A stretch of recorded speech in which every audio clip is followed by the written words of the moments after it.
Perfect.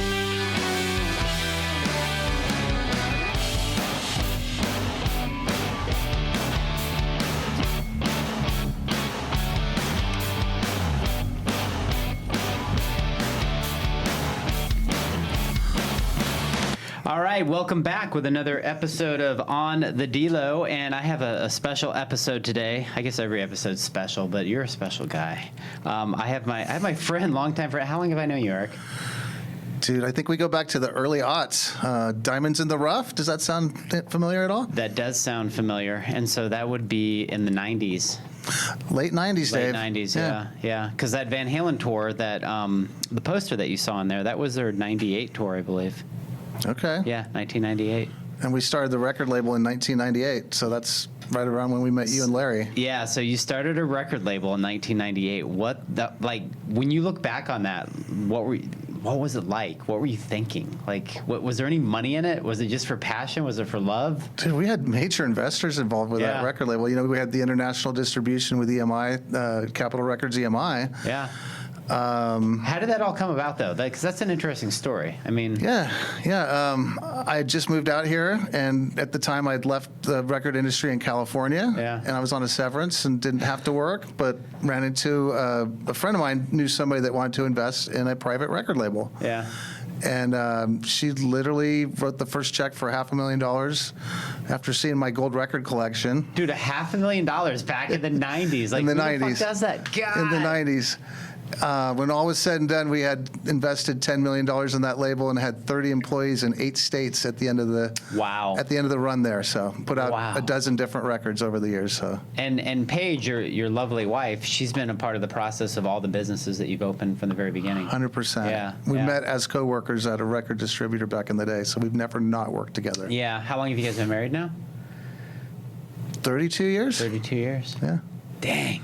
Wow. Yeah. I remember driving down, because you were on Cave Creek Road, right? You had that office building. It was like second story or something like that. Right where that Harley-Davidson dealership got built over there, yep. Yeah, that's too funny. So what if you remember, like, what were some of your bigger name selling artists that were on there that did well? I mean, I think everybody knows who the Toadies are. Yep. That was a big seller for us. Robin Trower, we put out one of his records that did quite well. Very cool. Yeah. Yeah, you had a lot of fun. And it was just a lot of grassroots and street marketing and all sorts of stuff that you guys did. Yeah, I mean, we did employ Diamonds in the Rough a couple of times there, but we went full out with the radio promotions and tours and the whole deal, man. We had bands on the Ozfest tour, et cetera. Yeah. So Yeah. Do you miss that? Not really. Yeah. Well, maybe the younger you misses it, but the older you likes what you do now. Yeah. So let's explain what you do now. What's got you covered? Got You Covered Entertainment is a full-service entertainment group. We manage events and we manage talent for event buyers. Yeah. Everything from casinos to resorts to country clubs, weddings, corporate events, you name it. And that's not new. How long? That's been what? 15? That got started in 2003, so we hadn't officially closed the record label just yet at that point. But you saw the writing on the wall. We saw the writing on the wall, and we had every performer in town knew who Ezra Records was, so they all had our Rolodex, us and their Rolodex, and vice versa. Yeah. Kids, we used to have Rolodexes. Yeah. Yeah. Those things that you flip through or do whatever. That's too funny. Yeah, would you say back then compared to now, like your lifestyle and what you do and how you handle yourself in your older age is just completely different? So much different. Yeah. What's important to you changes so much from your 30s to your 50s. Yeah, 100%. yeah. Those 2 decades right there, for sure. Yeah, I mean, I quit drinking over 10 years ago, you know. Thank God. I know I had some nights with you that were questionable. But, you know, it's part of that space that you live in. You get excited about everything you do. And, you know, as we talk, it's like now I'm even thinking about, I mean, how many concerts did we end up going to? And most of them, I don't even fucking remember. Tons. Yeah. Tons. Yeah. And I now have a concert problem. I go to too many concerts still. And it's just... like I have to trim back on the concerts. But doesn't it feel good to like pay for them and not have to work them? Right. They're not comped and you're not like waiting for the people that are trying to go backstage so you can corral them and take them backstage or whatever. You have that awkward sort of thing. Yeah. Just living that lifestyle was weird. And I just remember working so much backstage with a lot of these bands, and then like you would work until 2 or 3 in the morning running errands and doing all this stuff, and it was just tiresome. And you would be lucky if you even got to see like a song or two, and now we get to be fans. Right. Way more fun. Yeah. Yeah. I know you were just at the Sammy Hagar reunion show at the Cricket or whatever they call that pavilion now. I call it Cricket, but yeah, I know what you're talking about. So what did you think? I thought it was awesome. Yeah, They I really did nailed too. it out of the park. The only complaint was how hot it was that night. Yeah. I accidentally, purposely bought front row tickets. Nice. Yeah. So Nice. from you to me, that's where Joe Satriani was. I mean, That's I could awesome. watch his fingers move on every single riff. It was amazing. He crushed it, Oh, he too. crushed He it. was on Yeah. point with every one of those songs. Yeah. I mean, well, let's just get into it. I mean, this is, I just wanted to talk about music and just, the stuff that you're doing and this and that. But I mean, what do you think happens to the legacy of Van Halen after this? Well, I have heard Sammy say that they're going to continue the tribute tour next year. Yeah. So I don't think it's completely over. No.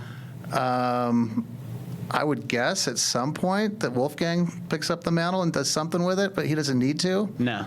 But I think he will at Do you some like point. his solo stuff? I love his solo stuff. Yeah, I do too. Yeah. I do too. I know Alex is going to release that book. He's obviously had whatever time to heal. Alex Van Halen is Eddie Van Halen's brother, for those of you that don't know, and he was a drummer in the band, and they never not played together. Right. Yeah. Right. So I don't know if you feel the same way I do, but selfishly, I would like to see or hear if there was just anything left in the archives. There's got to be. Yeah. The 5150 studio has stuff everywhere. I don't know. Has he gone through it all already? Have they looked at it, or are they just kind of putting it off because they don't want to? Yeah. Like, Millions of hours of stuff. I know I have boxes of stuff still that my father passed away about 11 years ago, and I still have stuff I haven't looked at. So Yeah. it's a painful process. So Yeah. yeah. Yeah, and your dad's like an artist, and you're trying to go through it, and yeah, it's crazy. No, that was a good tour, a good show. What are some like recent tours of nostalgia that have come back into your life that you're looking forward to, or that you've already seen? Well, one that we saw back in April, we went and saw the Scorpions residency tour at Planet Hollywood in Vegas. Yeah, they're a couple hundred years old. They're way Is it old. good? They're older than you thought they were, too, Yeah. because they actually came out in the 60s originally. Jeez.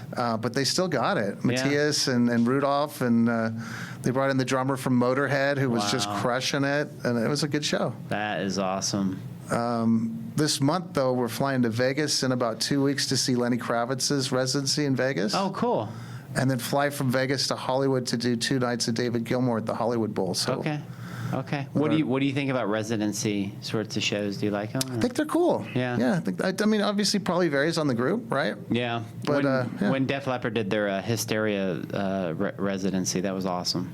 I remember. Oh, I going- bet. Yeah. I bet. That's a great album, too. Yeah. Yeah. It was really cool. And you're friends with Joe, so that probably got you some good seats. It was fun. I mean, we're talking because this was like right as when I met my wife like 12 years ago, and it's just funny, like you say, like how just everything within a snap it just flies by. And those Yes. guys just like Motley Crue and some of these other ones, Journey, they're still touring and still living off of the nostalgia effect. So I was listening. Speaking of which, I was listening to an interview today from Eddie Trunk about Creed and how the kids are getting into it even more than the parents because they've never really heard it before because we don't have radio. Right? You think about that. There's really no radio. Kids aren't getting on radio and listening to the radio. They're just getting on their Spotify or their Apple. And would you say that would be like for me, that was the single issue that got me out of the music business? Was what? The radio? No, the availability for people to get their music right on their phone right away because there was no real record sales after that. Right. So it's so funny. When we had the record label was right around when Napster first came out. Yeah. We started the record label. The following year, 1999, was the largest year ever of compact disc sales. Wow. And then Napster came out in 2000, and it just slid from there. But I remember the day that it hit me over the head that I said, this is not going to work anymore. I went to the offices at Ezra Records offices, and in the Phoenix office, we had about 8 employees. They were all sharing hard drives with each other. And I'm like, you guys work for a record label. Like, Yeah. that's just bad karma. You shouldn't be doing that. Isn't that crazy? So, Yeah, I don't know how I feel about that. I mean, I'm grateful now, and I guess I'm just out of. I mean, you went and formed like an entertainment company that helps artists and people and DJs and stuff like that. I got into insurance of all things, but I think I'm grateful for our time and at the age that we were at to be able to have what we had because nobody else is going to have that ever. I mean, that was it. I completely agree. We grew up in the perfect window, I think, Perfect. of rock and roll. Yeah, and I think that it helped us because, like, you have a family, you have kids, I have kids, you know, you're obviously successfully married 30-something years. I needed something to calm me down and create a career, and I think a lot of those people, like, that grew up with it in the 60s, 70s, 80s, they lived a pretty hard life because it's hard living, you know? Yeah. Yeah. It's not for the meek. No. Being a professional musician is not an easy gig. No, not at all. You're literally a human entertainer that's just always having to be on the whatever, you know, the go. Think about our favorite artists now too. They're still touring. You know the reason why they're still touring? They can't make money on their music any other way now. Correct, because somebody else owns their music. So I want to talk about the music business. Actually, what was your business model back then? Like, how did you make money as a record label? So we pretty much didn't make any money. If you were to make money, how would you? We spent a bunch of money that our investors put in, but prior to that, I did work for the largest music distributor in the world from the late 80s to the mid 90s, and I know the industry very well. You need to have an artist that sells records. Yeah. And they have to sell more, obviously, than what you spend on the artist. Right. So at Ezra, we were investing $500,000 into each artist. Oh, my goodness. So from recording, tour support, packaging, promotions, et cetera, just to see if we had a hit. Yeah. Now, if you get a hit, that's all going to get covered. That's no problem. But if you don't end up with the hit song, you're just throwing money out, and that's how the model of the industry is. That's like gambling. It totally is. So basically, when people are going to the radio stations back then, they're trying to get them just to play that one song to get people to grasp onto it. 100%. So the big record labels are paying for hundreds of little artists that aren't doing anything. They're losing money on all these artists, and it just takes that one hit. Wow. That one Joe Satriani or that one Rat record that's going to pay for all these bands that aren't doing anything. Yeah, yeah. I don't think a lot of people even realize that. So with your experience, or not holding you to any of these numbers because it's so long ago, but like if somebody bought a $10 record, how much is going to the label, to the artist, to the distributor, to, you know what I'm saying? Yeah, so let's see. Let me go with like the last part of I remember was compact discs. We're selling it around $15, $16 in the late 90s. Sound about right? Yep. Those would wholesale out to the record stores at around $10. Okay. The distributors were probably getting them for $7 to $8. Okay. Then the record label's taking most of that. The artist is still getting probably $1 to $2 a record, though. Right. I mean, that adds up after a while if you're selling millions of records. But they also probably have debt, you know, because I'm sure in their contract it's like, okay, we're going to record you, pay all your upfront expenses, but it's like a draw against. 100%. Yeah. You got to pay back all your costs before you make any money. Yeah. Yeah. And I would assume, and people hear this all the time, I would assume that there's artists out there that made business decisions that were like, you know, we're going to record this in this area with this producer because it's this much cheaper. And I'm always curious, I should have Googled this, like what the cheapest, most successful record was that was ever produced.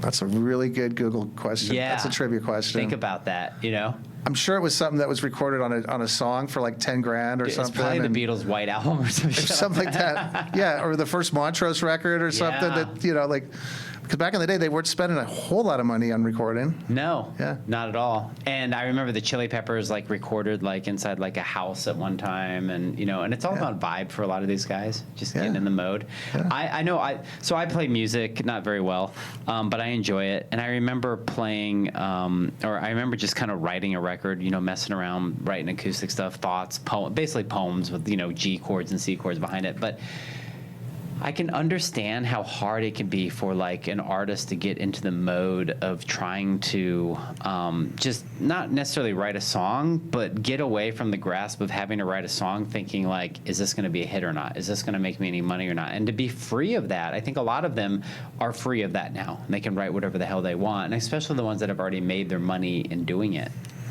Yeah, I think there's different phases of that artist's career. Like the first album is when they have all those ideas that they're just dropping, right? Yeah. And that's usually a lot of artists, that's their best-selling record. That's their best record is that first one. Yeah. I think a lot of artists that somehow have a second album that's really good just didn't use up all the juice from the first one. Right. Yeah. So I always have this question: are there any artists out there that you've thought about that you're like? So for me, I look at again, I'll go back to Def Leppard, Hysteria, or I'll go to Van Halen, 1984, which is the first record I ever bought, along with the Michael Jackson Thriller and Penny Lover from Lionel Richie. Nice. Three. I respect the Lionel. He's a great artist. Great artist. So are there any records that are kind of like that, where you just kind of have these imaginary dreams where you're like, God, I wonder if they just left anything on the cutting floor of that year that could have been part of that record? Well, I happen to know for a fact there's 2 tracks that didn't make the 5150 album that feature Sammy that were recorded at the 5150 studio. No kidding. You can go on YouTube and hear rough demos of them, but they've never been cleaned up and re-released. One of the songs, if you go on and listen, you'll be like, that should have been on the record. Really? Yeah. Wow. Yeah. Yeah, I love thinking about the stuff like that, you know? It's kind of like tapping in. So as we were talking earlier, so I wrote a book, just getting started. When I turned 50, I wanted to kind of just, understand that by taking a look back in my life or whatever, and understanding that nostalgia is such a big part of my life now. And I read a chapter, just basically like a workbook chapter on nostalgia and how much it means to me. And when I'm talking about nostalgia, like we're talking about music, and we're talking about old music, and we're talking a lot of rock now. I want to get into some of the other really cool music and stuff that people don't even think about anymore. God, YouTube is great. I love searching and seeing stuff. It's fun. But I mean, also movies. When you look at the original Star Wars, or you look at Indiana Jones, and you're right, a lot of the first is always the best. Yeah. It's just it's all that pent up creativity that they finally get to just put out there, right? And that's what starts the model for, like the next phase of popularity and stuff like that. Yeah, but then you have the other thing that doesn't happen anymore in the music industry is artists like Journey or Bruce Springsteen, for example. Yeah. Pink Floyd, where they put out 3, 4, 5 albums and didn't have that hit. But the labels back then would stick with an artist long enough to develop the artist. Mm-hmm. And look at all 3 of those artists and how big they've become, right? Oh, for sure. But in today's environment, no label's going to stick behind you after 3 duds. Who in your opinion is the biggest artist nobody's heard of? That's huge. Did you ever get into Pete Yorn? I like Pete Yorn. It's great. Yeah. I thought he should have been a lot bigger. Yeah, absolutely. Yeah, I mean, the people like that, singer-songwriter. I mean, the Toadies are a great example. That band went platinum. They toured the world with the Red Hot Chili Peppers. I'd say 2 out of 3 people have never heard of them. Yeah, the Toadies. Didn't they? They went over to Reprise, didn't they? They were on Interscope. Interscope. Yeah. Okay, that's right. I think I worked one of their records. That's too funny. All right, so you get done with Ezra Records. You start this other company has your kind of dwindling that down because you see the writing on the wall.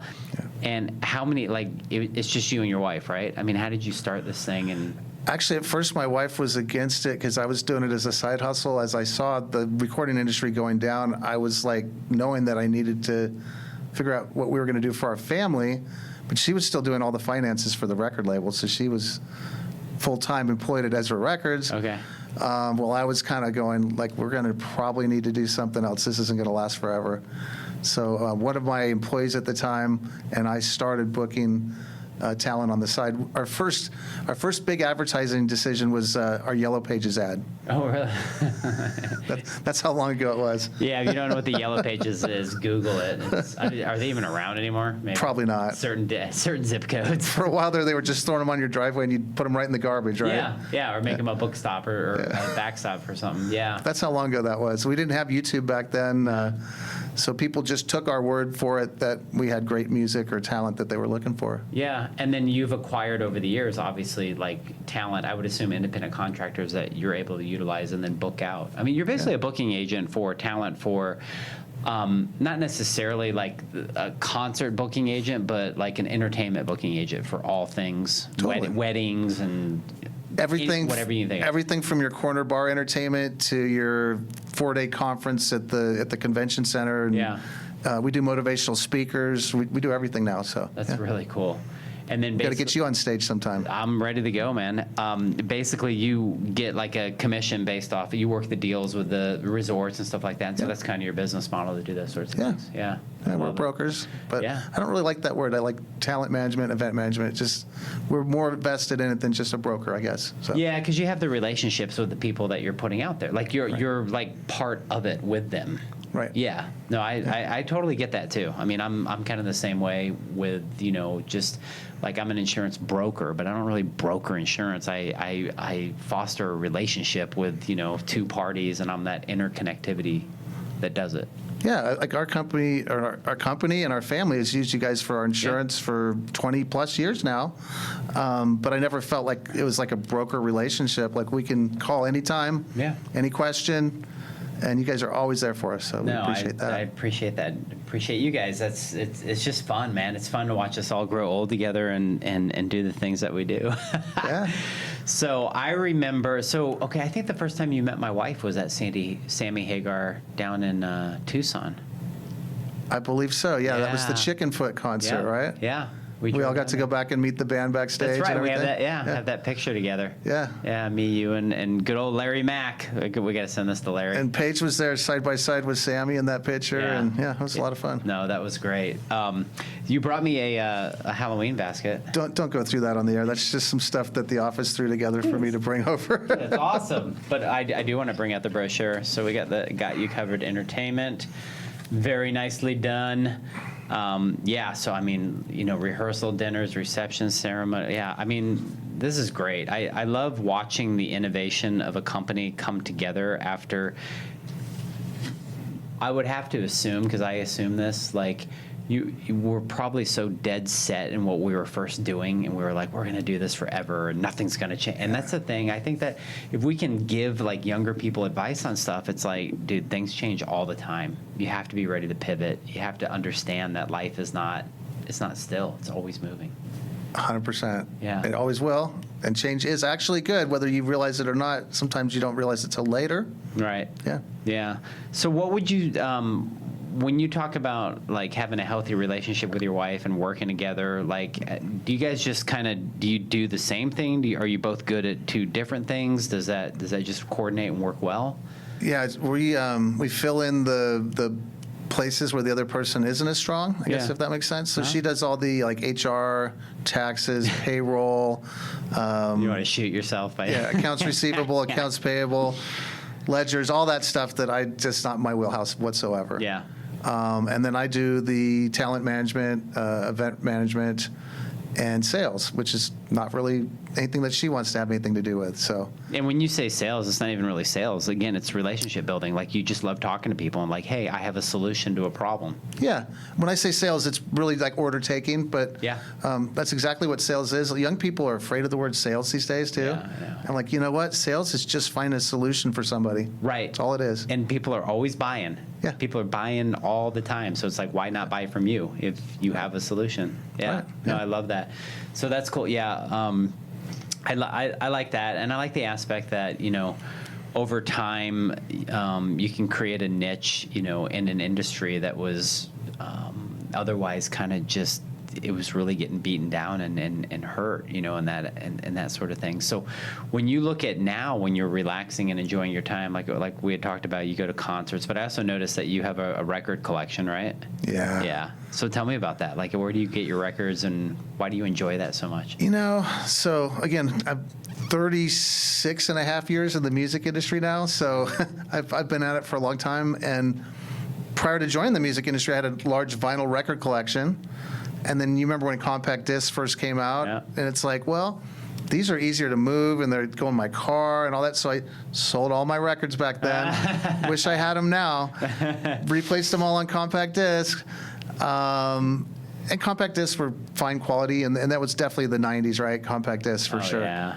And I still have maybe 1,000 compact discs at home that I never play. Really? But vinyl just has its warmth. It has its own, so my wife and I will even make a nice evening out of it, and we'll sit down, we'll have a snack, we'll open a bottle of wine, and she'll go to the rack and she'll just find something. We have maybe about 400 records at home. Okay. She'll find something she wants to hear. I'll put it on.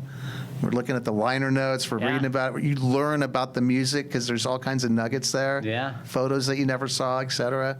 And then I'll pick one out, and then we just go back and forth. We just have fun with it. It's like an entertainment value that you couldn't really get when you were young because you're so busy hustling and doing so many other things that, back in that time, you're just like, put it on and listen and go. Yeah. Yeah. Yeah. The whole art of listening to a record is just slowing down and chilling out because it takes an effort. You can't walk away because that thing's going to end, right? Yeah, right. No, it totally makes sense to hear the words out of the artist and what's going on. So when you posted the one on Billy Joel, I was up in Sholo and I had a workout the next day at the gym, and I actually downloaded that record on Spotify and listened to it while I worked out. So such a good record. It's such a good record. And then you go down that rabbit hole. I will say the cool thing about online is you can go down the rabbit hole and just see all the different records, and you forget about stuff. So totally. Cheap Trick. Okay, this is what's so weird about me and Cheap Trick. I have this love-hate relationship. I'm not a big fan of the really popular shit, or I should say the popular stuff that people think is the popular stuff. So I would assume when you look at Cheap Trick, what's I Want You to Want Me has to be their biggest hit, right? Yeah, exactly. Followed by The Flame. Okay, so The Flame I'm into, but here's what's so funny. And when you talk about stuff that's on the floor of the production room, so Dream Police, I don't even. It's my favorite Cheap Trick album. Yeah, I figured you were gonna say that. The song "I'm Gonna Raise Hell." If you don't know it, just crank that up. Okay. It's like 7 or 8 minutes long. It's got one of the best bass riffs ever. See, I don't think I've ever even listened to that record. And then there's Heaven Tonight, All Shook Up. I mean, those sorts of things.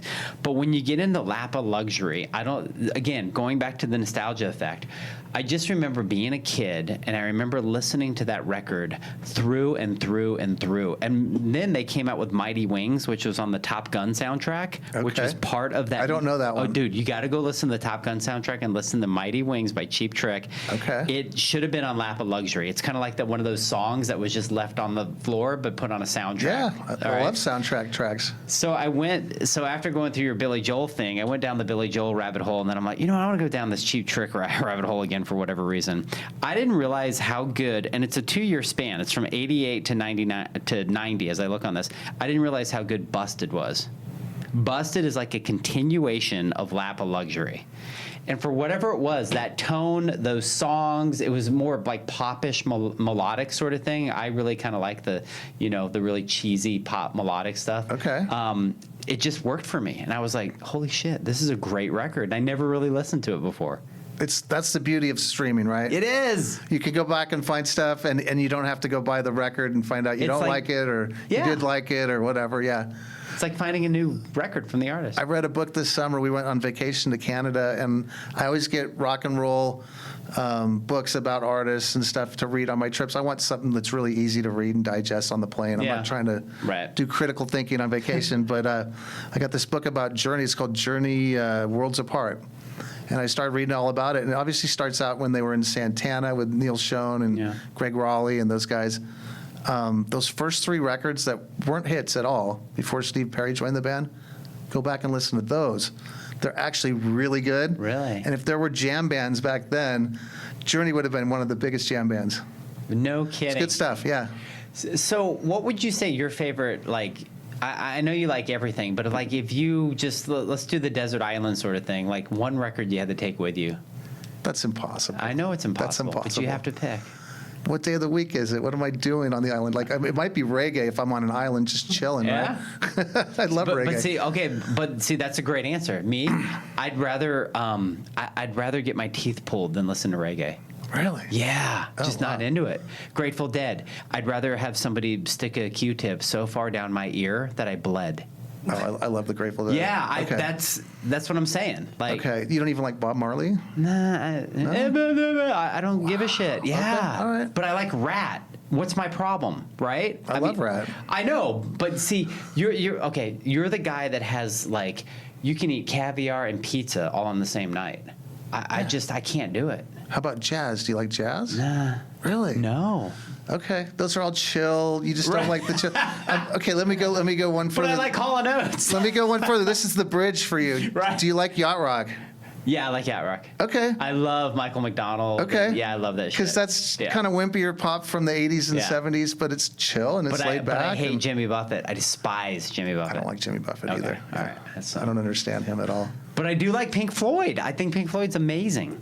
That would probably be my desert island pick if I had to do. That's what I thought. Van Halen would be Dark mine. Side of the Moon, maybe. Yeah.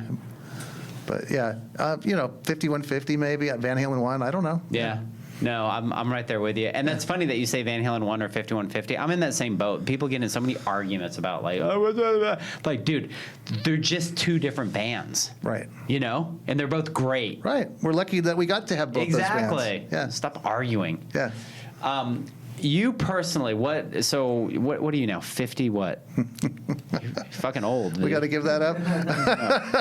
You don't have to, but I know you're older than me. Let's see here. 57 now. Okay. So what in your life now, what are your non-negotiables, okay, that you just have to do every day because you're like, I'm fucking old and I just got to do this and enjoy life or whatever? And then what are what's the more healthier aspects of your life that you do every day to help you just kind of maintain your, Yeah, and I would say these aren't necessarily because I'm older. Yeah. These are things I've been doing for a while, and they actually are healthy habits too. Cool. So, number one, exercise. 100%. Got to exercise every day. Depends on the day. Sometimes playing pickleball is all it is. Love it. Sometimes it's a 3-mile hike. Sometimes it's grinding out the gym. So it just depends on the day, right? I'm doing less and less heavy weights at the gym now than I used to because it just feels good. Yeah. Meditating, visualizing, and just being present in my hot tub. That's where I choose to do that. Nice. Yeah. And just really breathe in, breathe out, and be. And just be. Yeah. And you're Easier enjoying. said than done, but yeah. Are you enjoying your kids as they get older? Yeah, I mean, I never see either one of them much. Right. I see Jamie at the office because she's been helping us run the company for about 8 or 9 years now. Cool. But kids are great. Yeah. Having family is the most important thing, and your health and your family. There's nothing more important than that, really. Nope, nothing. Speaking of health, do you want to shoot this thing with me or no? What do you got there? It's good shit, dude. Is that going to keep me up all night? Nah. No? Only for like an hour. It's got ashwagandha and turmeric and all sorts. It's really good. It's called Magic Mind. And so here's the thing. This guy came and the guy that invented this came and did a sound bath, which you would have loved. Okay. He did it. He has a music thing called Open State, and he does it at 528 hertz or whatever, and then you just sit there and you lay there and you do breathing, okay? And you lay there to the sound bath or whatever, and he invented this drink, and I'm just a big fan now. It's not going to taste like grass clippings or anything? No, it's actually good. Okay. Yeah.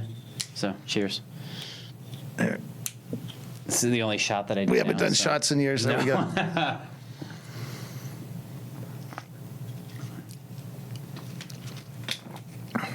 Oh, that is good. Yeah. Not bad. All right. So now what we'll do is we'll get into rapid fire questions now that you're all shot up. Okay. So these will be fun. Tesla or Cinderella? Tesla. Okay. Favorite Tesla record? First one, Mechanical Resonance. So good. Right. And I lived in Sacramento at the time that they shifted from City Kid to Tesla, and they were everywhere at the time. So. Yeah. Prince or Michael Jackson? Prince. Okay. Elton or Joel? Joel. Seen them together in concert when they did that tour together. Right. They're both amazing, though. Yeah, this is so good. Hall & Oates or Fleetwood Mac? Well, that's hard. Yeah. It really depends on the day, but I got to lean Hall & Oates. Yeah. Yeah. What's like your favorite Hall & Oates song? Do you even have one, or is it? Adult Education. Yeah, it's good. That's a really good one. Motley Crue or Rat? Rat. No kidding. Hands down. Yeah. They have so much more talent than Motley Dude, Crue. they're so good. So much more talent. Did you see on my stories that Stephen Pearcy wished me happy 50th birthday? I did see that, yeah. Crazy, dude. Is that his mind? And I had forgotten about the Detonator album, I think it was. So good. We got coffee a couple years ago, and you're like, have you listened to that? Like not since the day it was released, probably. Yeah. I went back, and I was like, that's a good record. That's another one, Yeah. right? I know. They just keep on. Warrant or Poison? I have a soft spot for Warrant because I got to work with them, and I got to meet Janie and the band back in the day. So Warrant is one of my, let's just say they're one of my guilty pleasures, because Dog Eat Dog was a great record. Okay, that was their third one after Cherry Pie, but the one after that is so good. I had no idea. Again, perusing through Spotify, just and it was in the '90s, back when Pearl Jam, Nirvana, like everybody was paying attention. Forgot all about them, right? Forgot all about it. Yeah. And then you come back and you find these hidden jewels. Anybody listening to this, seriously, if you had a band back that you loved in the '80s, even the early '90s, go back and find out what they did, the record after the record you remember about, because I guarantee it's probably pretty damn good. Yeah. Yeah. I love Winger too, dude. I'm a sucker for Winger. Nice. I just think they're some of the greatest like musicianal talents that are He around. was an impeccable guitar player. Yeah, really good. Okay, and then before we leave, because you and I have such an interconnection with Van Halen, if you had to just like rank your top 3 Van Halen listens, what would they be? Album-wise. Before I do that, can I share an artist? Please, yeah. And a couple of their albums that I highly recommend you listen to, and anybody that's not familiar with the band, if you like 80s music like we've been talking about, the band's called YNT. Oh, that's right. I was going to ask you about that. Bay Area band. They influenced a lot of the other bands like Motley Crue and Rat, and even Van Halen used to open for them back in the day. Yep. They're still around today. They're still touring. Black Tiger is the album to start with. That's right. But their biggest hit was Summertime Girls. You might remember that one. Yeah. Summertime. That was like their one hit. Yeah. Great band. But anyway, we're ranking Van Halen's records. Well, what other bands that are out there that you want people to know about? I didn't come prepared with that list. That's all right. I just figured maybe you had. I like everything now, though. I mean, you aren't going to like it because it's a bluesy jams band, but the Tedeschi Trucks band is absolutely amazing. The Black Crowes is about as bluesy as I get. Oh, you might like this, then. Yeah, I love the Black Crowes. One of my favorite acts ever, and I get to work for those guys. Yeah. So like, do you remember bands like Killing Moon and Crowded House and Till Tuesday all had like these one hits that were just like amazing? Yeah. Till Tuesday. I mean, Amy Mann, awesome. Yeah. Awesome. And then Crowded House, I think, had more than one hit, but great they did, but they had one big hit. Yeah. Okay, so your favorite 3 Van Halen records? Do we get to go Sammy's 3, Dave 3, or do they have to be the whole entire catalog? It's my podcast. That's hard to do. No rules. So let's just start with Sammy. Okay. Because if I had to pick one of the two, I think I like Sammy a little bit better than Dave. I like them both. But, same here. In order, 5150. Yeah. That is maybe the most perfect record ever written. I know. Every song. And then after that would be For Unlawful Carnal Knowledge. Okay. Just stellar record. Yeah. The production on that, Andy Johns just crushes that. And there's even, the album tracks are great. There's not a bad song on that either. No. Some of the highlights are there. And then OU812 would be the third. Yeah. And then, and by the way, OU812, I think, has the least underappreciated Van Halen song from the Sammy catalog. Yeah. Mine All Mine. 100. Oh, I completely agree to that. Do you ever dive into those lyrics? Yeah. No, they're so good. It's a personally inspiring, uplifting song that most people have never even heard. It's so good. I remember as a kid listening to that record, and Black and Blue was the first single that came off of it, and I remember hitting record and trying to get it, line it up with the DJ putting it on. Yeah. Yep. I might have been a DJ playing that back when that came out because I'm a little bit older, but yeah. So that would be the Sammy. Okay. One other Sammy song by the solo that people don't know about that's just so underrated was on the VOA record, Swept Away. Yeah, that's a great song. Great song. People don't even know it exists. No. Okay. Dave albums, the first one. Yeah. I mean, again, maybe one of the most perfect records ever written. Ain't Talking About Love. Yep. Feel Your Love Tonight. I mean, that whole album's just amazing. Wow, second one, though. Fair Warning. Yeah, thank you. Love that record. Fair Warning. That's the heaviest Van Halen record of all of them. Heaviest and darkest. Yeah. So good. Yeah. Great music on that one, though. Yeah. Then it's pretty much a toss-up because they're all good. I'd have to go Van Halen 2 next, I guess. Really? So 1984 is not even in there. I love 1984. I don't know. I like that album quite a bit, but I like some of the older songs better. Yeah. So, Makes sense. Hey, Yeah. you are right in Because it's your pick. Right. There's no wrong answer There's here. No wrong answer. No, that's great. Well, this is awesome. Thank you for coming. We'll promote your company. Thank you. You know, anybody, and you can do nationwide, like anybody looking. We can, but we're really focused here in Arizona. We believe in eventing local. Do your eventing local. Perfect. Hire your talent local. Don't be flying your talent in from LA or New York or whatever. Yeah. We've got everything you need here. So. Okay, so cool. So I'll be able to promote your company, like, because we post this out on LinkedIn and Facebook and all that sort of stuff. Cool. So this will be a good way for people to kind of get to know you and what you do and all that fun stuff. So I appreciate you coming by, dude. It's been friends for decades now. Yeah. And you get to come see the See new you, old man. office. Your new office is your old office. It's amazing here. I love it. Yeah, you notice my Star Wars table, all my stuff in there. Oh, I remember when you posted this online when you first got it. You're sitting at it.